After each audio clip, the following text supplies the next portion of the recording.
Seja bem-vindo, seja bem-vinda ao podcast Engenheiro Turbinado. Aqui a gente traz recursos para você impulsionar sua carreira, ou seja, para você alcançar os seus objetivos como profissional. Eu sou Johnson Rigueira. Sou Tatiana Ribeiro. E o tema de hoje é: qual cliente me convém? Uai, todos, não? Qualquer um? Qualquer um. Quem quiser me pagar, quis me contratar, é esse mesmo, não é não? Pois é, isso é o que todo mundo pensa, mas hoje a gente vai discutir um pouquinho mais a respeito disso aqui. Pode ser que você tenha se formado e decidiu montar uma empresa, ou pode ser que depois de algum tempo de trabalho no mercado você decidiu montar a sua empresa, ou não importa na verdade, se você tem uma empresa própria ou se você foi trabalhar em uma outra empresa, em uma multinacional. A questão é que a gente sempre tem clientes para atender e clientes de quem receber. Exatamente. E a gente queria colocar um pouquinho aí esse contexto. Por quê? Quando a gente tem uma empresa, quando a gente monta uma empresa, é muito claro isso, né? A gente tem um cliente externo, né? Eu vou, desenvolver um determinado trabalho, um determinado projeto, e eu tenho esses clientes. Mas muita gente não enxerga que quando você vai trabalhar numa empresa, vamos colocar aqui, na verdade, independente se é uma empresa grande ou pequena, Exato. você tem clientes que atender sempre. Você tem seu superior, você tem os seus subordinados que atender. Exatamente. E você tem que atender também os clientes da empresa, os clientes externos. Exato. Muita gente não tem essa visão, mas é extremamente importante que você entenda que uma vez dentro de algo que esteja funcionando, um mecanismo de uma outra empresa, você não é só uma peça que funciona ali. Primeiro, você precisa se enxergar como uma empresa, você S.A., que está ali dentro e que tem que atender determinada necessidade, tanto do seu superior, que é um cliente seu, ele está te pagando literalmente para que você atenda às expectativas dele, para que você cumpra as tarefas que ele estabelece. Você tem os seus clientes que são de repente a sua equipe. Se você tiver subordinados a você, eles são clientes seus sim, não se engane com isso. Eles esperam de você alguma coisa, né? Eles esperam instruções de você, por exemplo. E você tem que suprir eles de recursos para que eles cumpram as tarefas. E evidentemente estão aí os clientes externos, né? Como a gente está na área da engenharia, vamos dar um exemplo aqui de uma concreteira. Ah, mas eu vou ser o responsável técnico. Tudo bem, ok. Mas essa concreteira, ela vende para clientes externos que esperam um resultado técnico, de repente, do produto que você está desenvolvendo. Então, o traço de concreto que você está desenvolvendo ali, ele vai ter um custo, e não é qualquer custo que serve, nem para o seu líder, né? Nem para a empresa que você trabalha, nem para o seu cliente. Então, você vai precisar se preocupar com esse tipo de situação sim. E se você não se preocupa com isso, dificilmente você vai conseguir crescer dentro dessa empresa. Então essa é uma visão geral que a gente queria dar aqui, porque muita gente não tem. E na verdade a gente pode sair da engenharia, sair da empresa em si. A gente tem clientes na vida o tempo inteiro. É verdade. Os pais, marido, esposa, namorado, namorada, os filhos, a gente sempre tem relações de cliente, fornecedor. É verdade, eu não tinha pensado por esse lado, Pode mas... pode não ter dinheiro envolvido, mas as relações cliente-fornecedor, elas existem em todos os âmbitos, né? E enxergue, então, como empresário, não só essa relação cliente-fornecedor, mas tudo que uma empresa tem que fazer, cuidar de fluxo de caixa, cuidar de recursos humanos, tudo isso você tem dentro da sua própria casa, dentro da sua própria vida, ainda que seja você sozinho.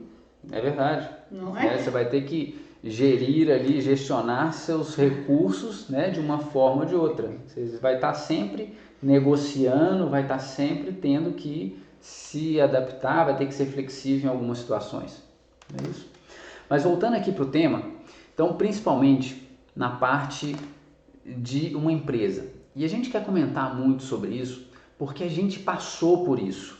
Passou mesmo. A gente sabe quais são essas dores e a gente teve que viver ela para poder estar aqui hoje falando para você. E o que a gente na verdade quer, o que está por trás de tudo isso, é que realmente você não passe pelo que a gente passou. Que você tenha aí, saiba pelo menos o caminho de algumas pedras, se não de todas as pedras para atravessar o rio, de algumas delas que a gente se afundou. Que a gente esbarrou, que a gente se afundou, para que você não cometa os mesmos erros que a gente cometeu, né? E que a gente foi entender e aprender ao longo do tempo. Porque naturalmente a gente sabe, e a gente já comentou isso, a gente não aprende isso na faculdade. E tá tudo bem, porque a faculdade ela não tá pensada para te preparar para isso. Se você quiser isso, vai fazer uma faculdade de administração, você fez uma faculdade de engenharia. E agora você está querendo montar uma empresa ou está indo para o mercado. Então essas outras habilidades você tem que buscar mesmo. O caminho é esse, né? Não tem outro. Então vamos lá. Então você saiu da faculdade e vai montar a sua empresa aí. Montou sua empresa. Um escritório de projeto, monta uma empreiteira ou até mesmo monta uma construtora, né? Exato. E aí você vai começar a dar os primeiros passos. O que uma empresa precisa? Ela precisa de clientes. Você quer clientes para poder fazer trabalho para eles, para que eles te paguem, para que você possa gerar seu capital e gerar esse dinheiro. Até aí tá tudo bem, né? Sim, mas lembre-se que para montar a empresa você teve custos. Esse é o passo 1. Ah, mas eu estou trabalhando, escritório de projeto, eu já tenho o computador, estou trabalhando dentro da minha casa, então eu não tenho custo. Ah, no máximo software ali né, software de projeto. Parou. Esse é o primeiro erro. Esse é o principal erro. Você tem sim custos.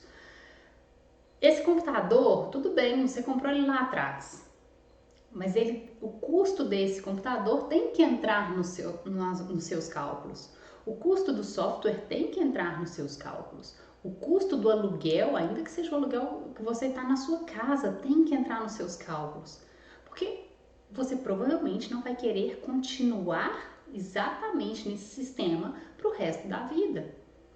O custo da energia tem que entrar nos seus cálculos, né? Não é tá ali no meio do custo da casa, da vida da casa. Não, você tem os custos separados de cada uma das coisas. Porque se você estiver no escritório fora, se você montar um escritório fora, você vai ter todos esses custos. Porque uma hora você vai precisar de ter alguém para te ajudar.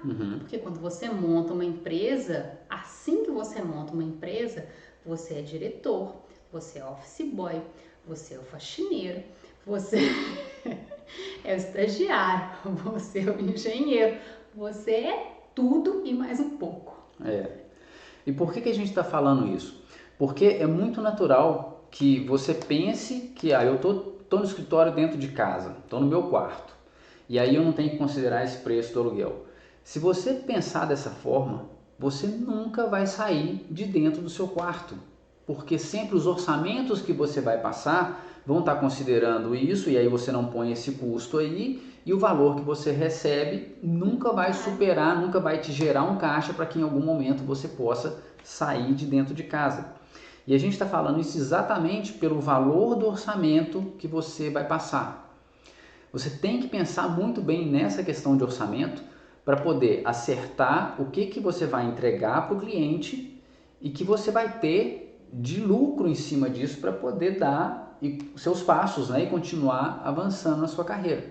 E é um erro muito grande que a gente comete no começo de pensar que passando preços mais baixos a gente vai conquistar o cliente e aí o cliente vai valorizar a gente porque vai dar uma próxima oportunidade, né? É um erro fazer isso. Existe uma diferença muito grande entre preço e valor. Você pode cobrar um preço alto, desde que você entregue um serviço de muito valor. E aí a empresa que te contratar, ela vai continuar te contratando se ela enxergou todo o valor do seu serviço. Agora, você pode cobrar super barato. se você entregar um serviço de pouco valor, você não vai ser contratado de novo, porque aquele valor, aquele preço baixo vai passar a ser muito alto para a empresa que está te contratando. Exato. A gente pode até depois pensar em fazer um conteúdo só sobre preço e valor, né? Nessa área, né? É bem interessante. Então a gente fica aí com essa questão de custo e orçamento, tem que ser muito bem pensada. Não adianta pensar que você vai passar um preço muito baixo e que isso vai resolver os seus problemas e que com isso você vai captar todos os seus clientes que você quiser e que eles vão se fidelizar a você, porque realmente o caminho não é esse. A gente comete um erro muito grande nesse começo de carreira, que é foco em captar o cliente. Você quer captar o cliente a qualquer custo. E o problema é que muitas vezes você consegue. Exatamente. Agora, aí você consegue o cliente. Você vai lá, tem que desenvolver o trabalho, né? Independente se é um projeto, se é obra, o que for. Você tem que desenvolver o trabalho. Você gasta um tempo enorme desenvolvendo todo esse trabalho. E aí chega num ponto e você não recebe do cliente. Valeu a pena captar esse cliente? O foco na captação do cliente não tem que ser na captação em si. Tem que ser o foco no cliente que efetivamente vai te pagar. Porque senão você teve uma perda dupla.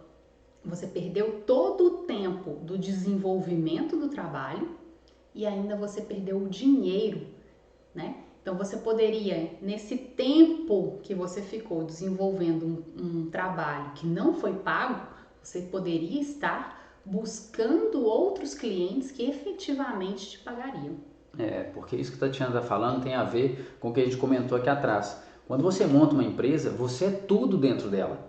Então você não tem tempos em paralelo para ir fazendo as coisas, né? Então de repente você captou um cliente, captou um projeto, vai ter que desenvolver esse projeto e é você que está desenvolvendo. Então enquanto você está desenvolvendo, você não tem como captar um novo cliente, você não tem as pessoas que vão pagar as contas para você, é você que tem que pagar. Então tem toda essa sequência, esse trabalho acaba ficando em linha.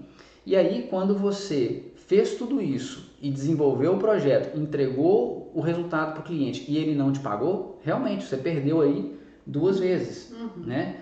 Agora, o grande pulo do gato é entender por que isso acontece e como funciona. Porque a hora que a gente entende a regra do jogo, fica mais fácil de jogar. E o negócio é o seguinte, funciona assim. As grandes empresas, que normalmente é o que a gente quer, né? Não, eu quero um baita cliente, claro, daquele que tem um projeto lá de milhões e que eu vou ter... Um projeto eu garanto o ano. Um projeto eu garanto o ano e é para esse cara que eu quero trabalhar. Às vezes acontece isso. E às vezes essa oportunidade aparece. Mas o que você precisa entender é que as grandes empresas, elas têm muito claro que elas têm alguns fornecedores-chave, alguns fornecedores estratégicos. E esses fornecedores estratégicos, elas pagam bem, pagam um dia, pagam certinho. Por quê? Porque esse produto ou esse serviço não pode faltar para que a cadeia dela funcione. Os outros fornecedores, dentro dessa escala dela, não são prioridade. E ela não paga. E não vai pagar mesmo. E ela joga com essa regra do jogo. Ela sabe que você é uma pessoa ou uma empresa que tem pouco recurso, que está começando, que serve para ela rodar a engrenagem dela. E aí ela fala assim, depois eu te pago, vai te empurrando e você vai acabar quebrando uma hora por causa disso. Ela sabe que você não tem um recurso, por mais bravo que você fique, por mais irritado, por mais que você esperneie, fala, eu vou colocar na justiça. Ela fala, coloque. Porque ela sabe que você não tem grana para poder pagar um advogado e que não vale a pena para você perder mais esse tempo, porque você tem que captar outro cliente, já que esse não te pagou, você tem que fazer a coisa andar. Então ela sabe essa regra do jogo. E aí ela vai te empurrando até que um momento depois, quando tudo para ela estiver certinho, ela te paga. E muitas vezes ela usa, inclusive, também, enquanto você está ali pedindo, né, o recebimento desse... Ah, não, toma aqui um outro projeto, estou te passando aqui um outro projeto, um outro serviço. Aí você respira. Você respira. Assim, não, agora eu vou receber mais. Só que, efetivamente, se você não recebeu ainda do primeiro, e ela já está te contratando para o segundo. E o que tinha programado... Te deixa com aquela ilusão, né? De que agora eu vou receber um montante ainda maior. Se eu tinha garantido 1 ano, agora eu vou ter 2 anos garantidos. Era para você ter recebido 100% daquele primeiro projeto antes de começar o segundo. Ela te paga 30%, te dá mais um projeto, te estende ao longo do tempo, né? E aí o seu fluxo de caixa vai ficando cada vez mais furado. E isso quebra a empresa, quebra a sua empresa, te quebra como profissional, te quebra como pessoa, te abala psicologicamente. Então saiba que isso funciona assim, para que você possa começar a escalonar os seus clientes e identificar quais realmente te convém. No outro extremo, você tem, de repente, uma pulverização de clientes. Vários clientes com projetos muito pequenos, mas que como você é uma empresa pequena, de repente não tem tantos recursos, é o que a gente falou, você não consegue ficar trabalhando em paralelo, esses não vão te gerar um volume de dinheiro suficiente também para chegar no final do mês, para poder ir avançando. Eles podem até te pagar direitinho pelo serviço que você fez, mas o volume que entra, né, o volume de dinheiro por projeto ou por serviço, por energia acaba sendo aplicada. baixo. Acaba sendo baixo, você não consegue juntar aquele montante para poder pagar as contas no final do mês. Exato. Né? Então você tem que buscar ser o fornecedor estratégico de alguma empresa. Ela não precisa de ser uma empresa grande, ela pode ser uma empresa média, ela pode ser até uma empresa pequena, mas você tem que ser o fornecedor estratégico dela. E nessa regra do jogo, uma coisa muito importante que você precisa entender, que às vezes mais importante do que o valor que você vai cobrar nesse projeto são as condições de pagamento. Essas condições de pagamento você como fornecedor tem que ficar cada vez mais duro, você tem que ter cada vez mais o controle na sua mão para que você realmente consiga avançar com a sua empresa. Porque não adianta nada você ter um projeto de R$1 milhão que você não recebe nunca. Você precisa do seu fluxo de pagamento ali dentro das condições para que você possa honrar com as suas dívidas, que foram várias dentro, né? Principalmente quando você começa a empresa, que a gente falou, de comprar os equipamentos, e pagar aluguel e tudo isso. Se você não tem isso controlado na sua mão, você vai quebrar. Não adianta nada, o cara te paga R$1 milhão daqui a 10 anos. E aí? Você fica aí fazendo o quê? Você teve que gastar 100 mil, 200 mil, quando ele te pagar R$1 milhão, o gasto você já teve que vender tudo, até seu fim. E uma coisa interessante é que eu sei que talvez nesse momento você esteja pensando assim, poxa, mas espera aí, eu tenho um contrato, né? Esse contrato tem que ser cumprido. Beleza, isso aí é o que deveria ser, tá certo? Mas se não é assim, se o outro não cumpre o que deveria ser cumprido, não adianta você ficar ali remoendo, reclamando, porque não vai te levar a nenhum lugar. Se não teve integridade, não tem jeito, não teve integridade, não tem muito o que fazer, né? Você pode, né, o que o Johnson falou, você pode entrar na justiça, pode o que for, mas normalmente quem está no começo não tem tanto recurso para poder entrar na justiça. Então, na hora de fazer contratos, preste muita atenção e coloque cláusulas de paralisação de serviço, cláusulas de paralisação de serviço se você não tiver recebido a parte que corresponde. Coloque cláusulas também de que o que já foi pago, mesmo que exista alguma paralisação ou quebra de contrato por parte do cliente, que o que já foi pago não tem devolução, ou que você devolva uma parte, mas que uma parte fica retida, porque você teve seus custos, né? Porque não pode ser simplesmente, aí eu peguei e devolvi tudo. Não, o que já foi feito, já foi pago e é seu. né? Você teve seus gastos. E eu sei então também que é muito natural você pensar que, poxa, mas assim então eu vou perder o cliente. É importante que você não enxergue que você está perdendo o cliente, porque esse cliente já não é seu. Se você já começa o projeto, te entregam lá um contrato aonde você não pode nem respirar, né? Se você respirar errado, no compasso errado, você já perdeu. Já perdeu.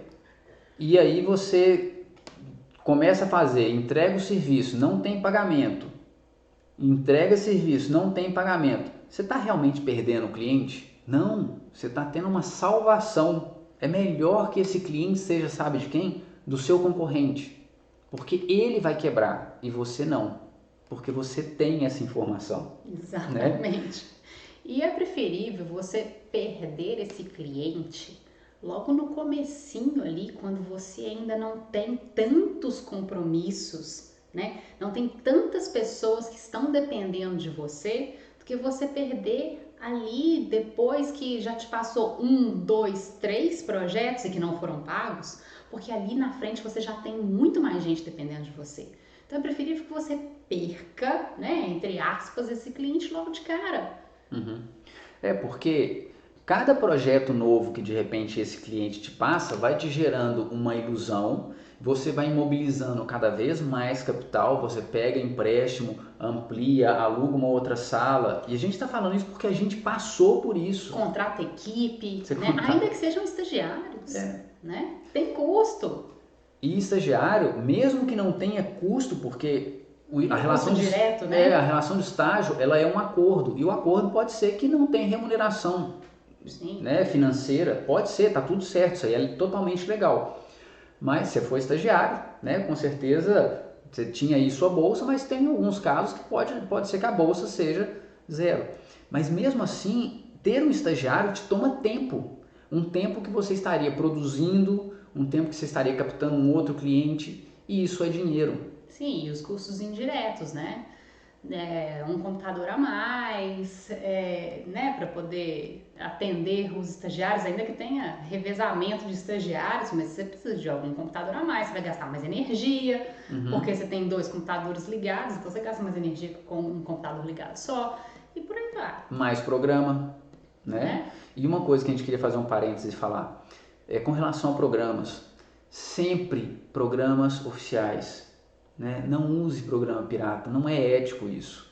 Né? E é muito importante que para que você tenha sucesso, você seja ético, tenha integridade. Desde o princípio. Desde o princípio. Isso, eu vou usar só agora enquanto eu não tenho dinheiro. Cara, não faça isso. Seja íntegro, isso é muito importante. Vários softwares já tem em sistema de aluguel, então você vai pagando por mês. Então contabiliza dentro do seu trabalho, da sua obra, do seu projeto, que coloca aquele valor, né, do aluguel do software durante aquele mês, né, que fica mais suave, fica mais tranquilo para executar e tranquilo para o seu fluxo, né, nesse começo. E agora a Tatiana me lembrou uma coisa que era o que eu queria ter falado ali atrás, que com relação a esse escalonamento, né, de prioridade de clientes, que mesmo sem você saber disso, você também vai fazer isso. Que mesmo que você tenha lá o contrato com o cliente, fala, poxa, eu tenho um contrato com ele tinha que me pagar, tinha que ser assim, assim, assim, e ele não priorizou seu pagamento, pagou os fornecedores que são prioridade para ele e foi te deixando para depois. Pô, mas não tem que ser assim. Mas saiba que você também instintivamente vai fazer isso se a situação apertar para o seu lado. Quer um exemplo? Claro. Então para pensar. Você tem aí o seu aluguel, sua sala, seus computadores que você comprou, tem que pagar aí a prestação, o programa, você está pagando mensalmente, aí tem a luz, tem o condomínio e uma série de gastos que você tem. O dinheiro que você recebeu naquele mês não dá para pagar todas as contas. O que você vai fazer? Você vai priorizar, você vai escalonar ali o que é prioritário. O que é estratégico para que você continue trabalhando? Então pensa, se eu não pagar a mensalidade do programa, no dia seguinte você está sem programa. Você vai parar de pagar ele? Não. Se você deixar de pagar a conta de luz, poxa, vai levar uns 3 meses para eles cortarem a luz aqui. Então, esse mês eu consigo ficar sem pagar a conta de luz. Estou dando só um exemplo, né? Então, tá vendo como a gente acaba priorizando? Só que a diferença é que você vai ter que fazer isso no aperto. E quem tem o controle da situação, por exemplo, uma grande empresa com grandes valores de projeto, elas têm isso de propósito. Elas fazem isso programadamente. Ela já te contrata sabendo que não vai te pagar. E eu não estou falando aqui que todas as empresas são assim, tá? Não são. Todas elas sabem disso. Algumas são mais íntegras, outras menos. E jogam com isso. Por quê? Isso tudo é fluxo de caixa dela. Que ela vai gerando, vai girando, vai jogando na aplicação, depois eu pago. Entendeu? Então essa era a ideia que tinha faltado eu comentar ali. Então tá. Muito cuidado. Não caia no golpe de eu vou te passar novos serviços, vamos fazer esse aqui mais barato agora no começo. Isso. Se te propuserem, não, dá um desconto, porque esse aqui é só o primeiro para a gente começar, que vai ter um pacote. Fala assim, beleza. No segundo eu te dou o desconto. Depois que ele tiver pagado o primeiro, no contrato do segundo, você vai dar o desconto. No terceiro eu te dou o desconto. O primeiro é preço cheio. Porque isso te dá a oportunidade de passar todo o ciclo. Passar pela captação do cliente, pela contratação do produto ou do serviço, de passar pelo processo de entreguei o serviço, recebi, chegou no final, giramos um ciclo, ok. Dá para você ver como que é trabalhar com esse cliente, porque a gente às vezes trabalha com e às vezes a gente trabalha contra. E é muito ruim trabalhar contra. Te consome psicologicamente muito. Porque tem clientes, né, que querem ali com a equipe dele, junto com a sua, levar o barco para o mesmo lado, chegar no mesmo resultado lá na frente, um bom resultado para todo mundo. Já por outro lado, tem clientes que eles querem trabalhar contra você. Eles estão o tempo inteiro criticando o seu trabalho sem fundamento, né? Isso depende muito das pessoas que estão ali também, né, dentro da equipe, que você também vai passar por isso. Uma coisa é a pessoa com quem você se relaciona no começo, para poder captar o cliente, decidir como é que vão ser as regras ali. E outra coisa depois é com quem você efetivamente vai estar trabalhando no dia a dia, que essa pessoa pode ter algum problema, alguma interação que não funcione, então você tem que estar preparado para isso aí. Mas isso aí é meio que fora do controle, você não tem como controlar, você tem que realmente administrar. E entender que a engenharia é feita por pessoas, né? Por mais que sejam números, que seja lógico o nosso trabalho, ela é feita por pessoas e para pessoas, então está sujeito a todos os problemas pessoais. E aí entra um tema muito importante também, que é a questão da inteligência emocional, que a gente vai comentar também em algum outro conteúdo mais para frente, né? Mas aqui eu acho que a gente já podia ir caminhando para um final com algumas dicas para você, então, ou de repente fazendo um resumo aqui de questões de cliente, né? Que detalhes você tem que cuidar na hora de tomar a decisão de qual tipo de cliente você vai manter ou você vai captar ou não. Primeiro, não saia fazendo serviço para qualquer um. Pega referência. Do mesmo jeito que a empresa, quando for te contratar, independente se você está sendo contratado como empresa ou como empregado daquela empresa, ela vai buscar referência sobre você. Busque também referência sobre ela, se ela é uma boa pagadora, como que flui os projetos, né, os serviços ali dentro, se tem essas críticas infundadas ou se as críticas são para levar, né, tudo para um objetivo final, um objetivo comum e que o bem de todas as partes. Pesquise isso, procure saber.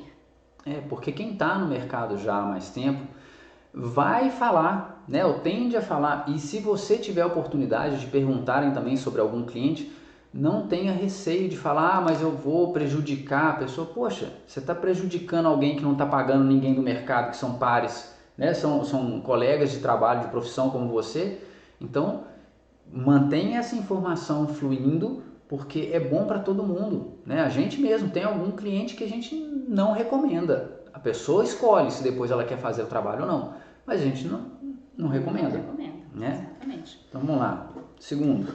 Exija um sinal para todo o trabalho que você for fazer, porque você terá gastos desde o começo. Então exija um sinal para que você comece os trabalhos, para que você mobilize a equipe, ainda que a equipe seja só você. Você vai ter que começar, você vai ter gastos que vão ter que ser cumpridos, né? Que você vai ter que honrar com esses pagamentos até o momento de você receber a próxima parcela ou receber o montante final do trabalho. Isso aí é uma questão de comprometimento, né? Quando uma empresa te contrata e te paga um sinal, uma empresa ou uma pessoa física que seja, te paga um sinal, ela está se comprometendo, ela está dando informação, né, de quem ela é. Olha, eu confio em você e está aqui realmente, você pode confiar em mim também. E eu sei que tem empresas que vão falar assim, olha, aqui tem o procedimento financeiro, só paga depois que termina o projeto, você emite a nota, 30 dias depois a gente avalia se todo o projeto foi feito conforme, aí autoriza a nota, vai no andar 2, pega a nota e carimba na folha rosa e leva a folha verde para não sei onde e começa a te dar um monte de tarefa para ser cumprida aí, que você só vai receber 6 meses depois, se receber, né? Então, se é assim, deixa isso para as empresas que são grandes, que trabalham com as empresas grandes. E que tem caixa para isso, para aguentar 6 meses sem receber e para aguentar ainda um possível não recebimento depois de 6 meses, né? Então, se você vai entrar em uma dessa de que não paga um sinal por motivo A ou B, tenha muito bem claro de que você terá que ter gastos durante esse tempo para você receber depois e ainda pode ser que não te paguem. Por isso, aí nisso a gente acaba voltando no ponto anterior. Se você tem a referência de que essa empresa, ok, ela só paga com 30 dias, mas é com 30. Todo mundo que eu peguei referência, falou assim, não, é com 30 mesmo, nem é 31 não, é 30 dias ela paga. Isso quando não paga um pouquinho antes. Beleza. Aí você sabe então que você tem uma chance um pouco maior de se arriscar a não receber este sinal e ainda assim receber o seu montante lá na frente. É uma escolha, né? Tenha clareza disso. E tudo bem, se você assumiu, não, a empresa paga com 180 dias. Pensa bem, 180 dias são 6 meses, certo? Mas eu vou embarcar nessa, tem muito claro isso. Ok, aonde que você tem que voltar? No seu orçamento. Planeje o seu orçamento, cara, se você vai me pagar com 180 dias, eu não posso te fazer por X, eu tenho que te fazer por X mais tantos por cento. Porque você pode ter que pegar um empréstimo, por exemplo, para poder aguentar esse tempo. Exatamente. Então, tá vendo como é que tá tudo interligado? Pense bem nisso, é muito importante para você conseguir arrancar.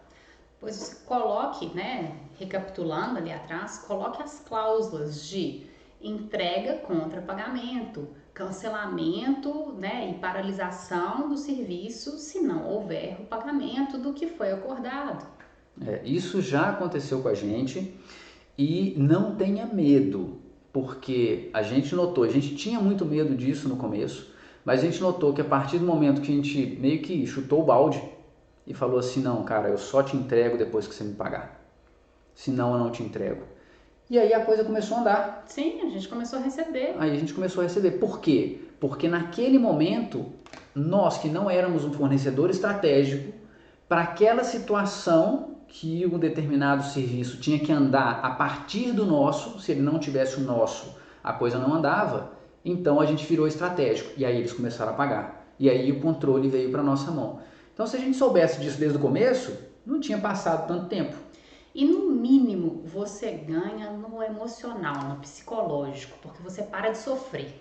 E o problema é do outro. O problema é do outro. Pronto. Exatamente. Não que você não tenha os seus problemas, sim, mas isso é uma guerra de nervos mesmo. E daí vem a inteligência emocional que a gente vai falar em avançar. mais um, né? E um último aqui, não aceite contrato pro forma. Muito cuidado com, assina aqui para mim, isso aqui é só um contrato pro forma. Aí você vai ler o negócio, é isso, você não pode nem respirar. Não pode nem respirar. Né? Se você não entregar na data, não sei o que, entregar com 2 dias de atraso, vai ter uma multa de não sei quantos para cima de você e tal. E para eles, se eles não pagarem, normalmente não tem nenhuma cláusula de que se eles atrasarem o pagamento, eles vão ter que te pagar uma multa. E se você não questionar isso e não falar, olha, esse contrato eu não assino, se você eles tentam, né? Você vai lá, assina lá, tal, você assina, beleza. Ah, é só pro forma, não vai acontecer nada não. Não interessa, é um contrato. Se você assinou, você está aceitando aquelas cláusulas ali. Então não aceite um contrato pro forma. Se alguém chega te falando que é só pro forma, leia, né? Receba, leia, mas tem aí uma pessoa que vá verificar aquilo ali para você, ou coloque as suas cláusulas. Fala, olha, eu assino isso aqui. Com essas cláusulas eu quero que inclua isso aqui e eu quero no mínimo uma reciprocidade. Se tem multa para mim, tem multa para você por atraso de pagamento. Tem que ter reciprocidade, um contrato tem que ser recíproco, não pode ser só bom para um. Se o contrato é só bom para um e te falam, olha, só sinto muito, se você quiser trabalhar para a gente tem que assinar isso aqui, então é melhor você não trabalhar para essa empresa. Agradeça, procure outro cliente que vai honrar com os compromissos dele, porque quando começam contratos desta forma, é um indício de que pode haver falta de integridade ali no meio. Exatamente. E é isso aí. Eu sei que é um tema bem conturbado, mas a gente queria trazer toda a realidade para você aí que está com o propósito de começar uma empresa, né, ou de que a gente desse uma visão de como é como são as regras do jogo. É isso aí. E a gente te espera no próximo vídeo. Até mais. E até a próxima.